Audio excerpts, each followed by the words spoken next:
tirar dele as cabeças que pensam. Por isso, talvez pensar tenha sido, ou esteja sendo, um grande crime. Daniel decidiu, não vou me contaminar, é uma decisão dele. Ele pede o Aspenaz, que era o chefe, né, que havia sido determinado para recebê-lo. Ele, de uma forma muito coerente, ele não desafia, ele diz, não, nós não vamos, eu estou decidido, mas ele diz, mas vocês podem parecer desnutridos, ele diz, então façam uma experiência conosco durante um período, há toda uma situação, mas Aspenaz não fez Daniel voltar atrás. A fornalha não fez os amigos de Daniel voltar atrás. A cova dos leões não fez Daniel voltar atrás, porque ele estava decidido. Não foi sorte, foi um poder de decisão, certo? Que ele conseguiu conduzir até o final. 1 Crônicas, capítulo 12, verso 38, talvez seja uma boa reflexão para nós. 12:38 de 1 Crônicas. 1 Crônicas 12:38. Isso. E todos estes homens de guerra, postos em ordem de batalha, vieram a Hebrom. Vieram a Hebrom como? Como? Resolvidos a proclamar Davi como rei sobre todo Israel. Certo? Preste atenção. Estavam todos resolvidos. Davi vai reinar. Davi vai reinar. Depois você lê o texto. Todos resolvidos, todos. O poder de decisão das pessoas que andavam com Davi. Olha só. Talvez essa seja uma boa dica para nós observarmos que tipo de pessoas está andando conosco. Os homens que estão andando com Davi estão resolvidos de que ele vai ser rei, não apenas em Judá. Ele não vai reinar apenas no comando de 2 tribos. Ele vai reinar em todo Israel. Essa é a ótica daquelas pessoas que estão caminhando com ele. E aí eu pergunto a você, Ruth foi uma vencedora, sim ou não? Daniel foi um vencedor, sim ou não? Davi foi um vencedor, sim ou não? Cristo foi vencedor, sim ou não? Por causa do poder de suas decisões. Então é isso. Não é mágica. Não é sorte. É poder de decisão. Quem conduz isso adiante. E aí eu comecei a pensar. Decidir pode não ser tão fácil. Mas sustentar uma decisão pode ser pior ainda. Às vezes decidir é difícil, mas pior é se manter decidido durante o tempo inteiro. É guardar um tempo para o lazer apenas, para o descanso, para o refrigério, somente depois de alcançar. Enquanto não se alcança, não tem refrigério. Enquanto não se alcança, não se tem descanso, não se esmorece. Me parece que é isso que a Bíblia está nos ensinando. Então pode ser extremamente desafiador se manter na decisão. E aí eu comecei a pensar, então, o que é que sustenta uma decisão? O que é? O que as pessoas que decidiram têm em comum? As pessoas gostam de dizer que os vencedores fazem o tempo inteiro o que os perdedores fazem de vez em quando. Quando elas vão avaliar a vida do vencedor e do perdedor, me parece que foi isso que elas encontraram. O vencedor, ele faz o tempo inteiro o que o perdedor faz lá uma vez ou outra. Faz quando tem vontade, faz quando quer, faz quando bem lhe parece. Mas aí, olhando para Jesus, eu descobri que o que sustentou, hoje eu só quero pegar isso, a decisão de Jesus, o poder de decisão dele, foi o seu conhecimento em torno do que ele faria. Ele estava preparado para tudo. Eu vou salvar a humanidade. Não. Eu sei o que eu vou enfrentar para salvar a humanidade. Eu sei os obstáculos, os problemas. Eu vou estar preparado para isso. Por quê? Se você não estiver preparado, se não houver em você conhecimento, você não sustenta isso. E eu vou te mostrar isso nas frases ditas por Jesus ou a respeito dele. Preste atenção, o assunto aqui agora é só salvação, tá certo? Vamos ver se Jesus tinha conhecimento do que era sua missão. Coloca Mateus 20, 28. Essa é uma frase bem legal. Mateus 20, 28. Tal como o Filho do Homem, que não veio para ser servido, mas para servir e dar sua vida em resgate de muito. Ele não tem problema com a morte. Ele já sabe que vai morrer. A morte não ameaça Jesus. Ele não está com medo do Império Romano, dos escribas, dos fariseus. Ele não está com medo da turma, dos sacerdotes. Ele não está com medo. Segundo essa frase, ele diz, o Filho do Homem que sou eu, certo? Eu não vim nesse mundo para ser servido. Eu vim nesse mundo para servir e dar a minha vida em resgate de muitos. Não tem como dar errado. Agora a pessoa vai, eu já vou falar disso, ela vai casar, mas não sabe sequer o que é casamento, não sabe o preço a ser pago. Ela quer caminhar com Deus, mas pensa que não custa nada, porque alguém lhe disse que era de graça, e ela entendeu a graça como algo que não se paga, que não precisa fazer nada. Então, quando ela entra, que ela começa a descobrir que há um preço a ser pago, ela diz, opa, ninguém me avisou isso, essa letrinha estava pequenininha. Eu não tenho condições de pagar isso. Aí você vai ter dois tipos de pessoa.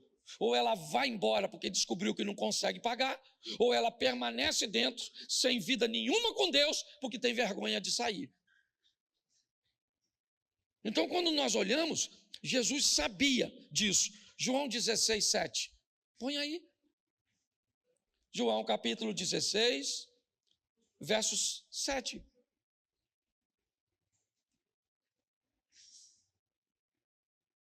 Isso.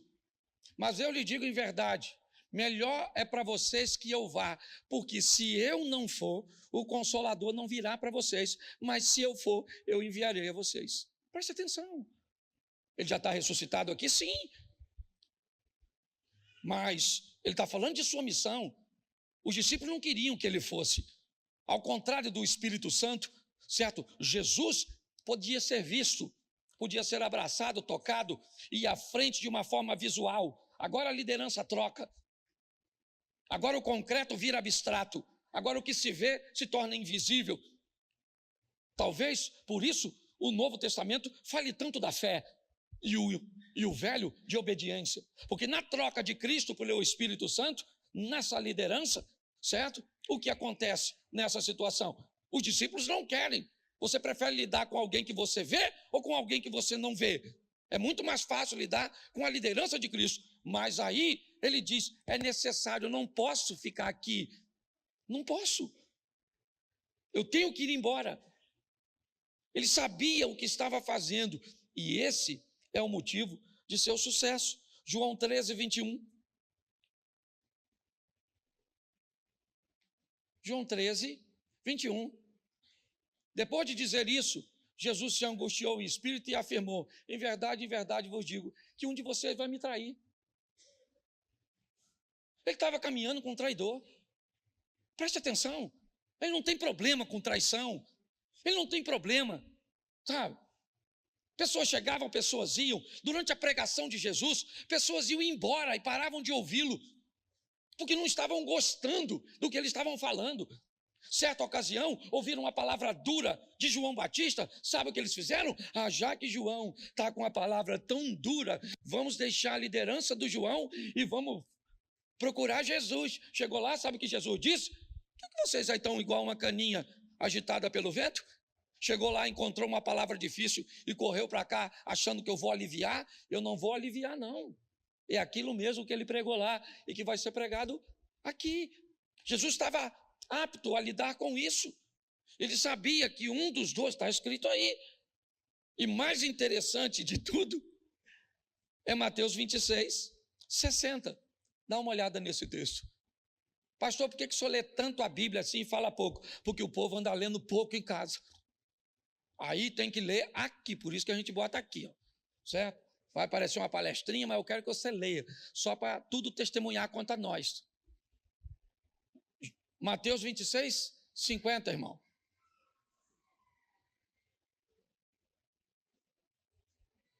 Isso. Jesus, porém, lhe disse o quê? Disse o quê? O que você veio fazer? Nisso, aproximando-se, eles agarraram Jesus e É fantástico. Se não fosse Jesus, eu diria que era um sarcasmo. Quem é que está chegando com os caras para prender? Jesus. O Judinha. Lá vem o Judas. Sim ou não? Quando Jesus vê o Judas, o que ele diz? Amigo. Pô, chamar um traidor de amigo. O que Jesus está dizendo, na verdade, é o seguinte: não interessa quem ele seja e nem o que ele está fazendo. Se o que ele faz me aproxima de meu propósito, ele não é meu inimigo, ele é meu amigo.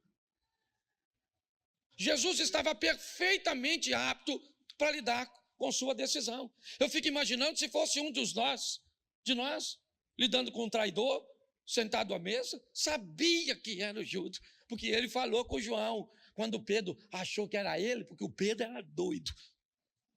Então, quando Jesus falou, tem um aqui que vai me trair, o Pedro ficou com medo de perguntar a Jesus. E Jesus falou, é tu, Simão. Aí ele jogou a bomba para o João, falou, João, pergunta aí. Aí o João falou assim, quem vai? Aí Jesus falou assim, é aquele que põe a mão comigo põe a mão comigo o local que estava botando a mão, todo mundo colocava. Então ele, mesmo assim, ele não denunciou Judas, porque ninguém soube. Ele estava altamente habilitado, certo? Por quê? Porque ele sabia o que estava fazendo. E agora vem a minha mensagem. Essa era só a introdução. Agora eu começo a pregar. Certo? Porque eu estou só fazendo pergunta. E você tem conhecimento? Eu vou te fazer 2 perguntas e vou fazer algumas aplicações.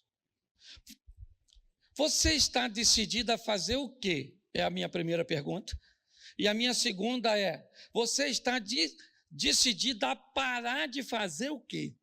Porque provavelmente tem coisa que nós estamos querendo fazer e tem coisa que nós estamos querendo parar de fazer, certo? Então, a minha pergunta é o seguinte, deixa eu fazer aqui. Você está decidido a orar? Não precisa levantar a mão não, só estou usando exemplo. Pastor, estou decidido a orar, mas não oro. Pastor, estou decidido a ler a Bíblia, mas não consigo ler não. Pastor, estou decidido a jejuar, mas não jejuo. Pastor, eu até decidi perdoar minha sogra, mas não consigo.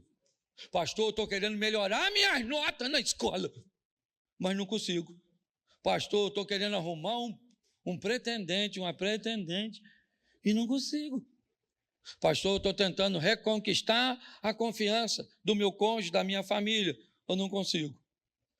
Pastor, eu estou querendo guardar dinheiro, mas não consigo. Pastor, eu estou tentando parar de mentir e não consigo. Pastor, eu estou tentando parar de trair, mas não consigo. Pastor, eu estou tentando parar de falar dos outros, mas não consigo. Pastor, eu estou tentando emagrecer e não consigo.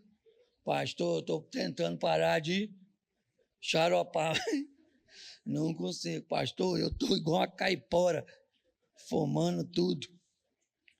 E não consigo. Pastor, eu estou tentando parar de gastar e não consigo.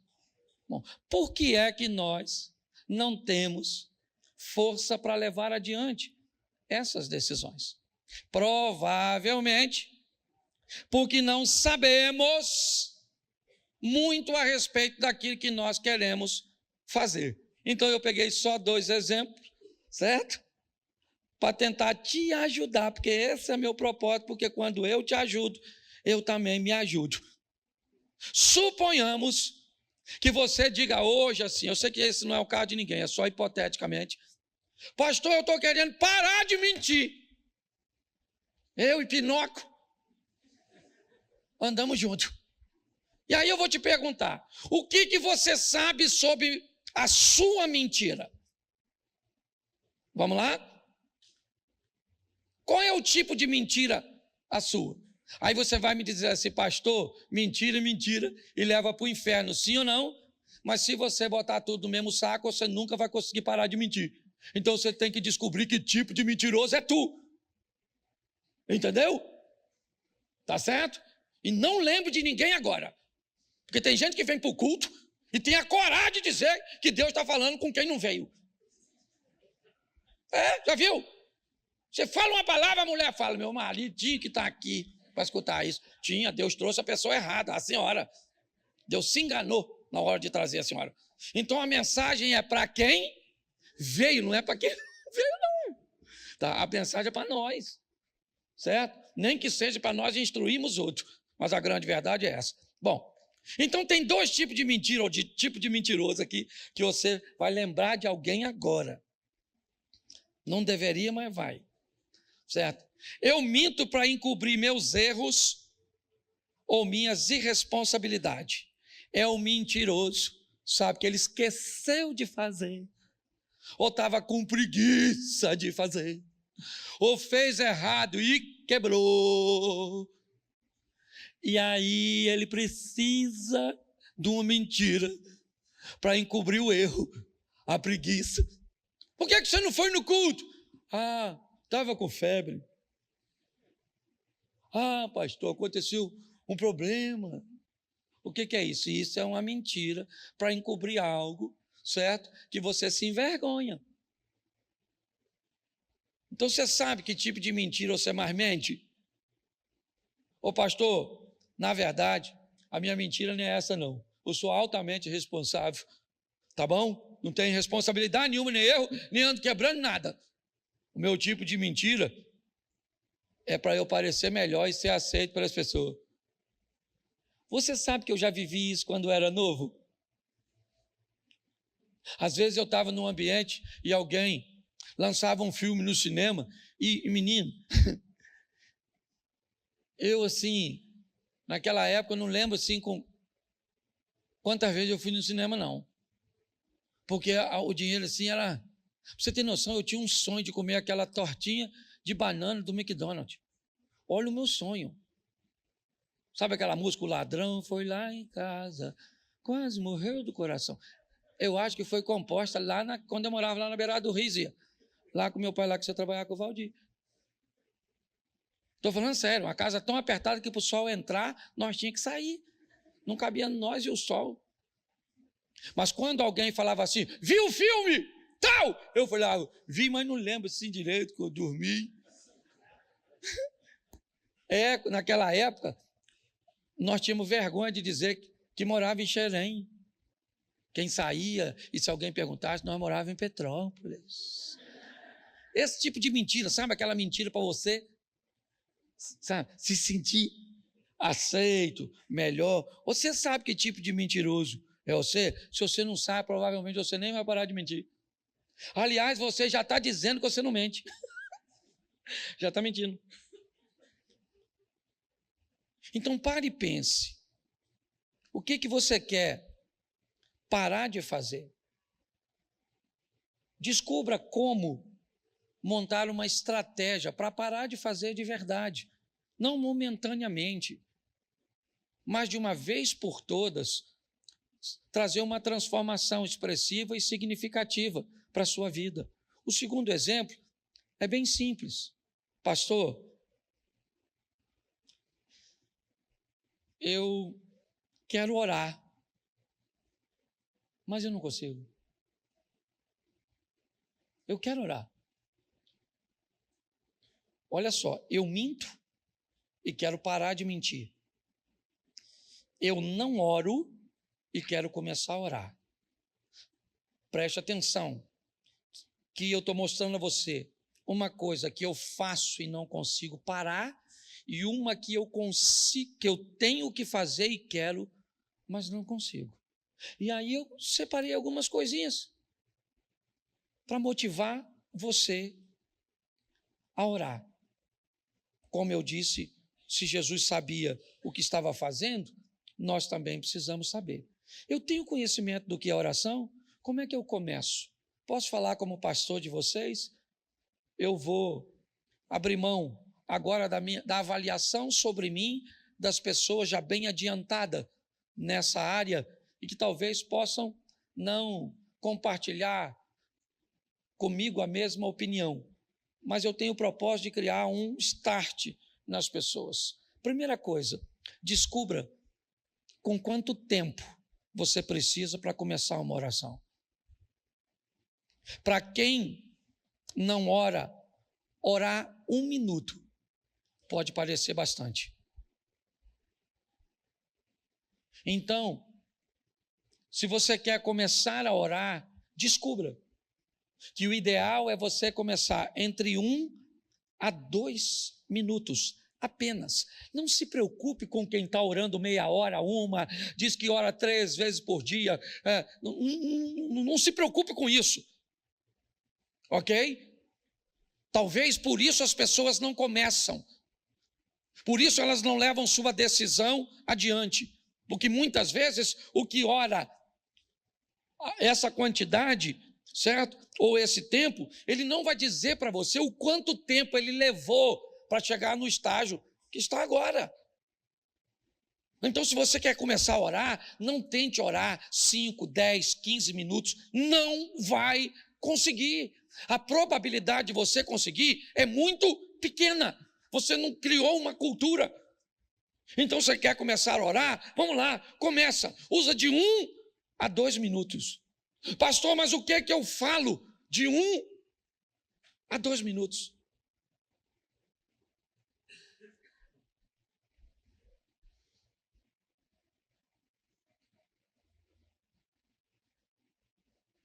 Começou no 17. Eu vou mostrar para vocês o que é 2 minutos. Imagine que eu estivesse orando. Ou você também. Tenta aí fazer uma oraçãozinha na sua mente. 2 minutinhos.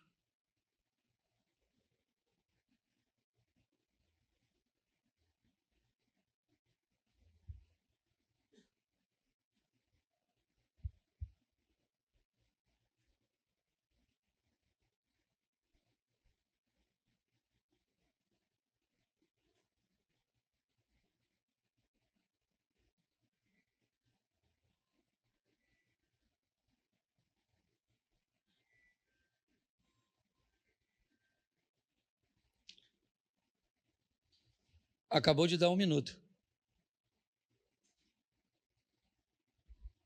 Você viu quanto tempo é 1 minuto? É tempo pra caramba. Se você não tem o hábito de fazer, você não vai conseguir. Por isso que você não consegue manter uma constância. Porque você está querendo conversar com um volume que você não tem condições. Segundo, você vai precisar de assunto. Como é que você vai orar sem assunto? Pastor, como é que eu consigo assunto? Inicialmente, é simples, escrevendo e lendo. Transforme sua oração no começo, num tempo reduzido, e faça de forma escrita. Escreve. Você vai orar 2 vezes, quando está escrevendo e depois quando você estiver falando. Eu preparei um modelo aqui, eu não gosto muito desse negócio de modelo, mas eu senti isso no meu coração. Você quer começar uma oração? Diga, Senhor nosso Deus, se você estiver no ambiente coletivo. Ou então diga meu Deus e meu Pai. Se você estiver sozinho, não é regra, eu só estou dando uma direção para ver se as pessoas conseguem fazê-lo. Quer prosseguir? Em nome de Jesus e por seu sangue, eu peço perdão pelos nossos pecados, se estiver em grupo, ou pelos meus, se eu estiver sozinho. Então, deixa eu continuar e fazer. Senhor, nosso Deus, em nome de Jesus, e por seu sangue eu peço perdão pelos nossos pecados. Agora, vamos dividir. Eu quero te agradecer por me salvar, prover, me sustentar. Estabelece a sua lista de agradecimento. Senhor, eu quero te louvar por tua bondade, misericórdia e maravilhas, e o louve em oração, certo? Eu quero agora interceder por fulano, ciclano, beltrano, pela doença, pela libertação, por isso, por aquilo outro, e eu termino a minha lista de intercessão. Agora, Senhor, eu quero falar com o Senhor a meu respeito, e preciso disso, melhorar assim, fazer isso. Escreve isso nessa ordem e provavelmente você vai chegar perto dos 5 minutos na sua primeira oração. Mas se você não criar um ambiente para que você treine, provavelmente vai passar, né? E aqui eu dei só de oração e usei só um exemplo simples sobre a questão da mentira. Só saber que tipo de mentira é minha. Eu estou com problema de autoimagem, autoafirmação, então provavelmente eu sou o segundo mentiroso.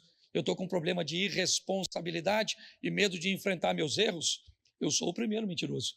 Ou então eu posso estar sofrendo com as 2 mentiras, dependendo do que eu esteja vivendo. A grande pergunta é, não mudamos por quê? Se estamos num ambiente de mudança, de transformação. Se temos no nosso meio um Espírito que pode nos fortalecer, temos um Cristo que pode fazer coisas extraordinárias, temos.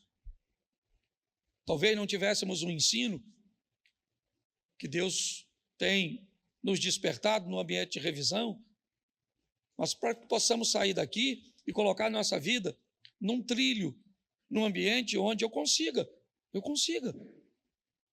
mudar 3, 4, 5% por mês. A caminhada cristã não é uma prova de velocidade, ela é uma prova de resistência. A grande questão é, há quanto tempo eu estou aqui e nada acontece? Ou sempre acontece na vida dos outros? Ou tem um grupo na igreja me enrolando para me manter aqui, tirar meu tempo, tirar meu dinheiro, certo? Ou tem uma postura inadequada minha nesse ambiente.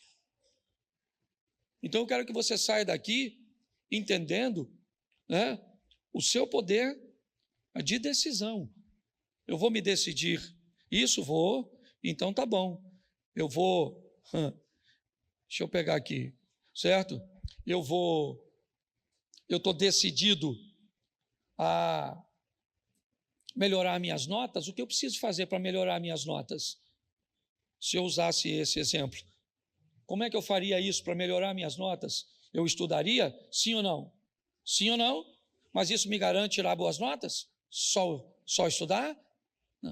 Não. Eu conheço gente que estuda pra caramba, mas quando chega na hora de fazer a prova, seu sistema nervoso é atacado de uma tal forma que a pessoa não consegue desenvolver. Eu conheço pessoas que dizem, pastor, eu estudei, no dia da prova, sabe o que aconteceu? Não caiu nada do que eu estudei. Nós estávamos ontem jantando na casa de meu cunhado, falando sobre essas questões de renovação de carteira de habilitação. Eu, quando fui renovar a minha, eu fiz aquele simulado lá, sei lá, umas 30, 40 vezes. Mas sabe o que eu fiz? Eu falei, Senhor, olha, eu estudei aqui lá e fiz uns 30, eu fiz um montão de vezes, mas eu fico meio nervoso. Então eu vou pedir um negócio, Senhor, faz cair as coisas que eu estudei. É essa ajuda que eu estou precisando, entendeu? Eu estudei pra caramba, mas se cair as coisas que eu estudei, aí eu tiro, caiu quase tudo, caiu umas que eu acho que eu não orei direito, mas eu consegui passar tranquilo. Então, eu preciso entender o que eu vou fazer, certo? Você está precisando arrumar um pretendente. Como você faz para arrumar um pretendente, dona? Ô, rapazinho, você está a fim de arrumar uma novinha aí? E aí? Certo? Como é que faz? Essas coisas, sabe? Como é que eu faço para parar de beber, para parar de fumar, para parar de mentir, para parar mesmo, reduzir a basicamente zero, com o poder da minha decisão, sabendo o máximo possível em torno daquele assunto. Gente, eu estou falando de vida na terra, tá bom? Porque tem gente que vem para a igreja só para escutar coisa do céu. Não, estou falando de qualidade de vida terrena, de melhorar as pessoas como marido, como esposa, como filhos, como pai, como colaborador, como vizinho, sabe? Fazer com que pessoas vivam o que a Bíblia prometeu. Eu vim para que tenham vida e a tenham em abundância. É isso, certo? Então, se nós olharmos e criarmos essa estrutura que me mantenha decidido, por quê? Porque na primeira situação eu posso desistir. Na abertura do Casados para Sempre, eu encerro aqui, uma das irmãs tomou a palavra e nos fez trazer à memória o sucesso da Torre de Babel. A Torre de Babel era um sucesso, estava dando tudo certo, eles se entendiam, a obra progredia, estava tudo certinho, sim ou não? Porque eles estavam a fazer o que Deus não tinha aprovado. E até uma decisão firme, certo? Quando ela se opõe, se ela for firme mesmo, pessoas podem até enxergar sucesso, onde o resultado final acaba sendo um fracasso. Não é porque está dando certo que Deus está no negócio. Eu acho que vale a pena nós levarmos isso para casa e refletirmos sobre isso, fazer uma listinha, sabe, do que eu quero fazer uma listinha do que eu não quero fazer e pegar uma coisa do que eu quero começar a fazer e pegar uma coisa que eu quero parar de fazer e trabalhar essas duas coisas só, uma de cada vez, uma só. Obteve êxito nela? Beleza, agora eu vou pegar na minha listinha o segundo. Olha, agora eu tenho que perdoar. Nossa, meu pai fez isso, fez aquilo outro, minha mãe fez isso, isso. Eu quero perdoar e não consigo. Então eu vou trabalhar o perdão. O que eu quero parar de fazer, certo? Eu quero parar de falar mal dos outros. Então agora eu vou trabalhar essas duas coisas. O grande problema é que nós pecamos ou erramos no varejo e pedimos perdão no atacado. Dobramos os joelhos, fazemos aquele pacote belíssimo: Senhor, perdoa-me por palavra, pensamentos e obra. Sabe quando melhora? Nunca. Nunca.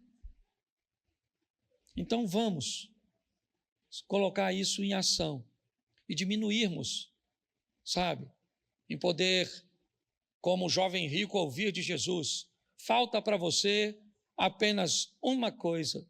É como o apóstolo Paulo pode dizer: eu tenho um espinho na carne. Reduzirmos nossos erros, reduzirmos, certo, as nossas falhas ao mínimo possível. Se você lembrar, a oração de Paulo é para que tirasse dele seu espinho, certo? Ele só tinha um.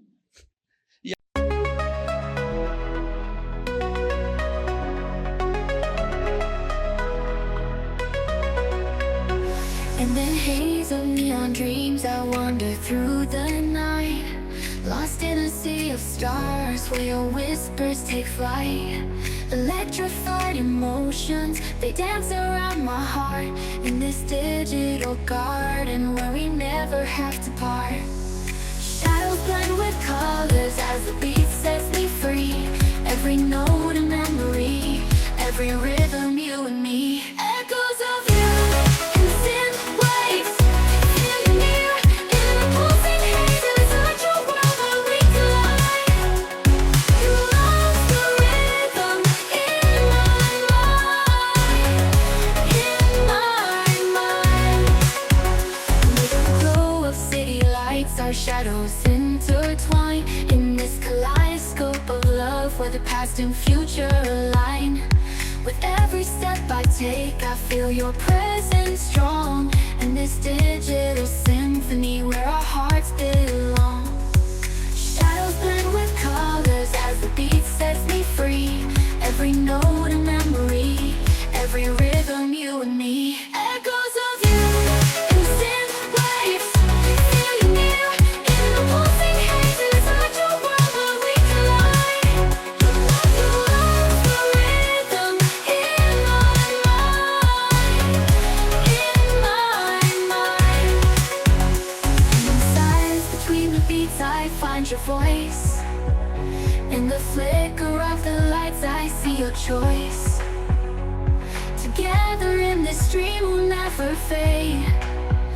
In the echoes of our love, we'll always stay.